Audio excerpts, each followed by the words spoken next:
Welcome to another episode of Archetype Review. In this episode we are going to be looking at two different archetypes known as the Exodia archetype as well as the Forbidden One archetypes. So to a lot of you, you might not actually know this, but these are in fact two different archetypes because there are support cards for Exodia cards specifically, and there's also support cards for Forbidden One cards specifically. So just to make that distinction there. However, both archetypes are actually incredibly similar and basically fit thematically, which just makes a lot more sense to essentially put them up together, so that's what I'm going to be doing. Exodia and Forbidden One cards are by far one of the most iconic series of monsters in the entire history of Yu-Gi-Oh! Somewhere up around there, the Blue Eyes archetype, the Dark Magician archetype, and the Red Eyes archetype. They have an extremely unique and kind of creepy design in really good ways that really makes it a little bit more curious among people as far as what they actually entail. Their playstyle most certainly stands out among the majority of other archetypes and series of monsters in the game, because they basically have built-in win conditions, something that is incredibly rare among many different Yu-Gi-Oh! Cards.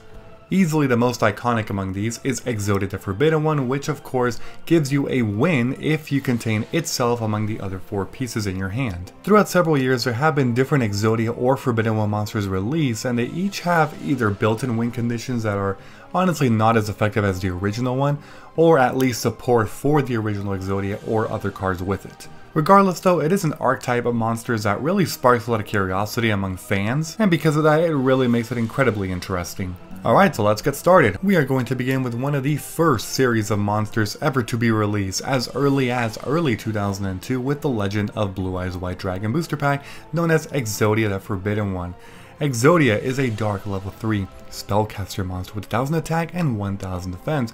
The effect says, if you have right leg of the Forbidden One, left leg of the Forbidden One, right arm of the Forbidden One, and left arm of the Forbidden One, in addition to this card in your hand, you win the duel. Exodia the Forbidden One was one of the first 5 effect monsters ever to be released in the TCG.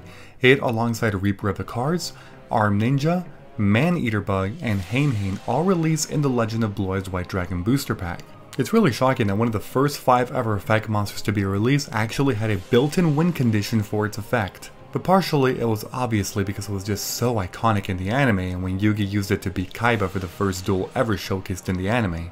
Regardless, it's one of those cards that to this day has really not aged badly. Despite it being released in 2002 and now we're in the year of 2020, approximately 18-ish years later, this card is actually still used today. It's mostly because getting 5 cards to the hand is, especially nowadays, not the hardest thing in the world. So many decks nowadays focus on drawing or searching and deck thinning that really this card alongside its other 4 pieces, the concept has not aged at all. We're going to look at the next 4 monsters in this archetype known as left arm of the Forbidden One, right arm of the Forbidden One, left leg of the Forbidden One, and right leg of the Forbidden One. All 4 of these are dark, level 1 spellcaster monsters with 200 attack and 300 defense. Their effects are actually incredibly similar, with really the only part of the effect that changes from one card to another is the part that mentions literally the limbs and the legs. The effects say, a forbidden, insert limb here, sealed by magic. Whosoever breaks the seal will know infinite power. These 4 pieces of Exodia do of course hold a really fantastic record, being that they are the only normal monsters in the game to basically be on the ban list, especially for the longest time ever, which is about 18 or so years. Their flavor text is also a little bit unique and stands out in that the wording of the card actually specifically says something that the card will do in terms of the play style itself. In other words, it's implying something directly that will happen for playing the TCG. Most normal monsters don't actually dive into that kind of comment. Instead, their text literally is just flavor text and description of the monster itself. Regardless though, I don't need to talk about these too much because as you already know, all 5 of these pieces are actually good cards. A couple years down the line, a new monster introduced with this archetype actually came out in the anime when it was first seen by Gozaburo Kaiba. Exodia Necros, being a dark level 4 spellcaster monster with 1800 attack and 0 defense, says, cannot be normal summoner set, must be special summoned with contract with Exodia and cannot be special summoned by other ways, cannot be destroyed by battle or spell or trap effects. Once per turn during your standby phase, this card gains 500 attack. Destroy this card unless all 5 of these cards are in your graveyard.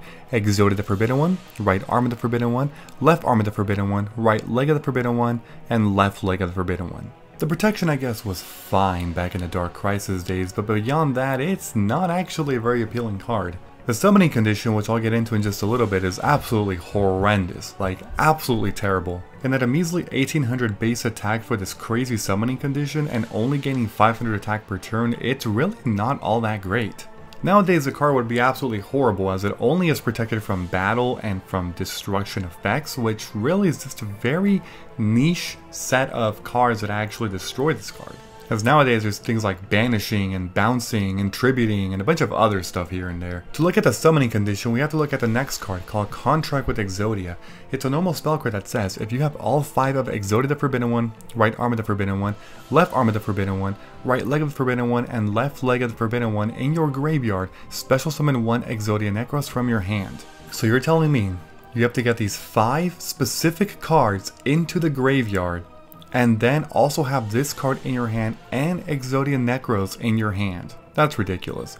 If this card actually said special summon 1 Exodia Necros from your hand, deck, or graveyard, it still wouldn't be great. It would definitely be a lot better in terms of summoning the card, but the fact that you have to specifically have Exodia Necros in your hand as well, it makes it unplayable. It's ridiculous. It's so bad in so many ways, and this horrible summoning condition, aside from a mediocre protection card nowadays, Exodia Necros, it's really not appealing at all and not attractive whatsoever to run in any deck. Yeah, it's pretty bad. The next card is Exodius, the Ultimate Forbidden Lord. It's a dark level 10 spellcaster monster with unknown attack and 0 defense. The effect says, cannot be normal summoned or set. Must be special summoned from your hand by shuffling all monsters in your graveyard into the deck and cannot be special summoned by other ways. When this card declares an attack, send 1 monster from your hand or deck to the graveyard. This card gains 1000 attack for each normal monster in your graveyard. If this face-up card would leave the field, banish it instead. If there are 5 different Forbidden One cards in your graveyard that were sent there by this card's effect, you win the duel. So this card is actually amazing in some ways and horrible in other ways. The win condition is absolutely horrendous. It is terrible once again. I'll just tell you right now, there's absolutely no way you would ever be able to win by using this card's win condition against a deck that's at least average at best. The fact that this card can actually attack only once per turn and essentially has to get all 5 into the graveyard by using this card's effect, it's ridiculous. It'll take you 5 turns. What kind of monster lasts on the field for 5 of your opponent's turns? That's a little ridiculous if you ask me. Although there are some crazy specific ways you can actually get around this, such as using diffusion wave motion. Situations like this are actually quite rare and not exactly the best things for utilization. However, this card is actually still widely used, but not for its winning condition or anything related to the Exodia archetype. There's another reason why. It is by far one of the best special summoning conditions for a level 10 monster. Easily. If you look, it's a level 10 monster that cannot be normal summoned or set, and can only be special summoned by essentially combining all of your monsters in your graveyard to the deck, and bam, you have a level 10 monster there, which means you can use it for material. If you can get this card on the field alongside another level 10 monster, there you go, you have your Ring 10 Xyz monster right away. It can also be used with incredibly high level synchro monsters by using this in combination with either a level 1 or 2 tuner. The possibilities, while definitely not endless like the saying, are actually quite high indeed. You can do so much with this card, and it's so simple to get this level 10 monster on the field. The next one is the legendary Exodia Incarnate. It's a dark level 10 spellcaster monster with unknown attack and 0 defense. The effect says, cannot be normal summoned or set, must be special summoned from your hand by tributing 1 Forbidden One monster, and cannot be special summoned by other ways. This card gains 1000 attack for each Forbidden One monster in your graveyard, unaffected by other cards' effects. Once per turn, during your end phase, add 1 Forbidden One monster from your graveyard to your hand. When this card is destroyed by battle and sent to the graveyard, you can reveal any number of Forbidden One monsters in your hand, and if you do, draw 1 card for each. This was an absolute treasure of a card when it first came out because people thought, oh my god, Exodia is getting buffed so much. And yeah, the support from this card towards Exodia is actually absolutely incredible in so many ways. Tributing 1 Forbidden One monster is actually not hard. Just simply use up your normal summon, summon 1, and then special summon this on the same turn by tributing it. It goes to the graveyard, and you have it instantly with 1000 attack. The card works really well with Exodia because you can kind of think of it like this. The stronger this card is, the weaker Exodia the Forbidden One is, and the stronger Exodia the Forbidden One is, the weaker this card is, because the more cards are in the graveyard from Exodia, the stronger it is, which actually means that your winning condition for Exodia is actually kind of far away, but the closer you get to winning with Exodia, this card is declining in power. So the one thing that this card is missing is a way to get Exodia pieces from your deck to the graveyard, right? That way every turn, you can actually add one of those cards into your hand, declining this card's power, but at least getting closer to winning. The last effect is also good because the really great thing about this card is that it's unaffected by all card effects, which means the opponent essentially has to destroy this by battle. And when it's destroyed by battle, you get to draw a couple more cards. So there's actually another card that works incredibly well with this card. Let's take a look at it. Obliterate with 3 exclamation marks is a continuous trap card. The effect says, you can target one monster on the field. Send one Forbidden One monster or Exodia card from your hand or deck to the graveyard.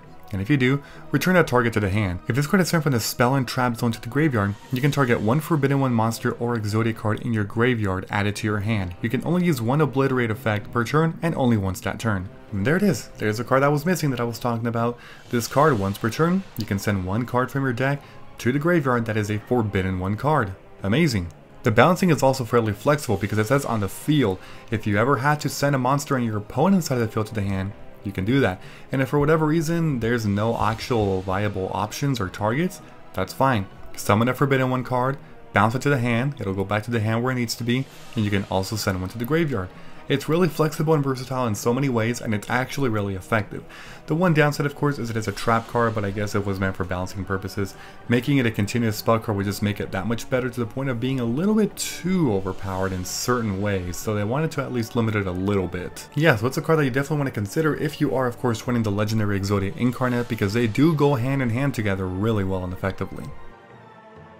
The next one is Exodia, the Legendary Defender. It's a dark, level 10 spellcaster monster with unknown attack and unknown defense. Its effect says, cannot be special summoned. You can tribute 5 monsters to tribute summon but not set this card. This card's attack and defense become the combined original attack and defense of the tributed monsters. If this card summoned this way destroys a dark fiend monster owned by your opponent, you win the duel at the end of the damage step. It's heavily niche and convoluted, and it really is one of the least effective win conditions ever to be released. First of all, its summoning condition is downright ridiculous. This card is perhaps the only card ever to be released that lets you tribute summon this card by tributing 5 monsters. Now yes, you can tribute this card by only using 2 tributes because it's a regular level 10 monster, but if you do that, the effect will actually not work for you winning the duel, because the next sentence says, if this card summoned this way, which means you have to tribute 5 monsters. On top of that, it's looking for a specific attribute and type to destroy, but then it says, owned by your opponent. This means that you cannot use cards like Creature Swap or Xian Spy or whatever the hell you want to do to actually get a monster to the opponent's side of the field. It's not going to work that way. So if you were planning to put a bunch of Dark Fiend monsters in your deck, that way you can just Creature Swap it and then win with this card, yeah, not going to work, sorry.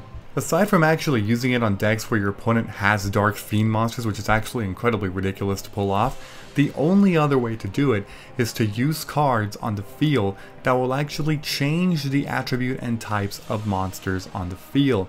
Cards such as DNA Surgery and stuff like that.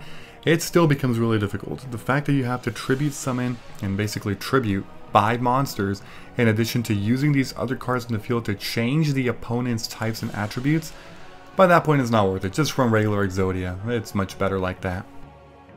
And the last card, which is not actually an Exodia or Forbidden One monster itself, is actually a very related card to the archetypes, and it's Exod, Master of the Guard. This one is an Earth level 8 rock monster with 0 attack and 4000 defense. The effect says, this card cannot be normal summon or set. This card cannot be special summoned except by tributing 1 Sphinx monster. Each time an Earth monster is flip summoned while this card remains face up on the field, inflict 1000 damage to your opponent. So this card was the boss monster of one of the earliest structure decks of Yu-Gi-Oh! Known as Invincible Fortress. The card's name and looks of course resemble the archetype very well, but there's some differences. First of all, the fact that it's actually a defense-oriented monster with 0 attack.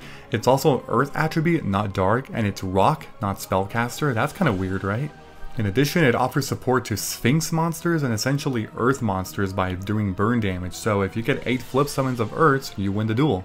but that's easier said than done because flip summons are actually pretty slow. Yeah, so the card has no relation to the archetypes, but I did just want to mention it because I think people would ask about it. But yeah, so that's the card, and yeah, you never want to run this, of course, in an Exodia deck, ever.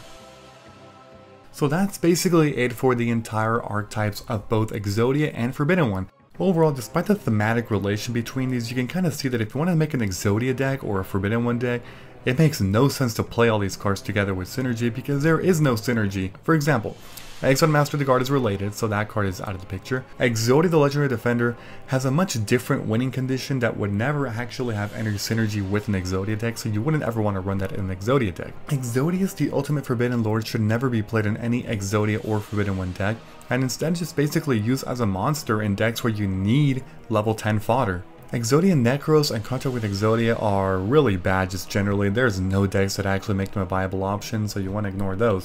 Which basically leaves Exodia deck with the 5 pieces, in addition to the legendary Exodia Incarnate and Obliterate to really be the only good ones that work on a literally Exodia engine. The engine and deck basically work well with cards that essentially thin out the deck, and basically are able to search cards, specifically Forbidden One cards, from the deck to the hand, which of course the legendary Exodia Incarnate does help with that as well as Obliterate. But aside from that, Exodia decks really focus primarily on drawing cards really fast, not really caring how many life points the opponent gets. If you wanted to run other decks, like for example an Exodia the Legendary Defender deck, you would actually have to basically center your entire deck around that because there's no room for Exodia at all in that kind of deck. So it just kind of honestly depends what kind of deck you're going for. The main premise that I want to basically mention that I hope you get from here is, despite this being an archetype, the reality is that some archetypes really don't go well together. You really want to separate them into different types of decks because they're not going to work well together, and this one is of course one huge example of that.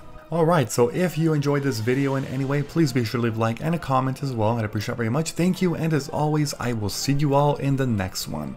Bye bye everyone, have a great and of course a fantastic day.